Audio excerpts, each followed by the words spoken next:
కాకినాడ జిల్లా తుని వైసీపీ కార్యాలయంలో YCP incharge Dadisetti రాజ్య ఆధ్వర్యంలో వైసీపీ ఫీజు పోరు పోస్టర్ ఆవిష్కరించారు.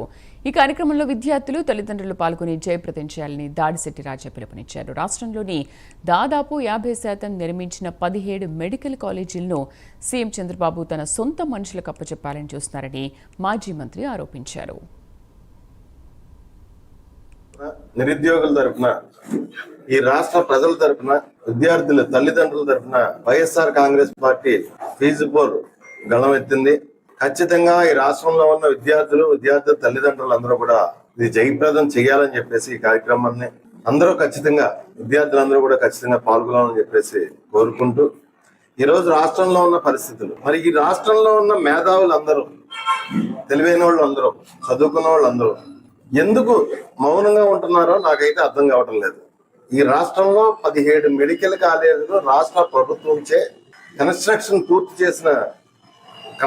పూర్తయి 50% పైగా కన్స్ట్రక్షన్ పూర్తయి ఈ రాష్ట్ర ప్రజల భవిష్యత్తు, రాష్ట్ర విద్యార్థుల భవిష్యత్తు ఏదో తన సొంత ప్రాపర్టీ లాగా ముఖ్యమంత్రి చంద్రబాబు నాయుడు గారు మనుషులకి కట్టబెట్టడానికి ప్రయత్నం చేస్తుంటే ఈ రాష్ట్రంలో ఉన్న మేధావుల వర్గం కానీ లేకపోతే మేధావులు కానీ ఏం చేస్తున్నారని చెప్పేసి నేను అడుగుతున్నాను. ఒక మెడికల్ కాలేజ్ వాల్యూ 1000 కోట్లు, 17 మెడికల్ కాలేజ్ అంటే 17,000 కోట్లు. ఈ రాష్ట్ర ప్రభుత్వం ఆస్తది, ఈ రాష్ట్ర ప్రజల ఆస్తది.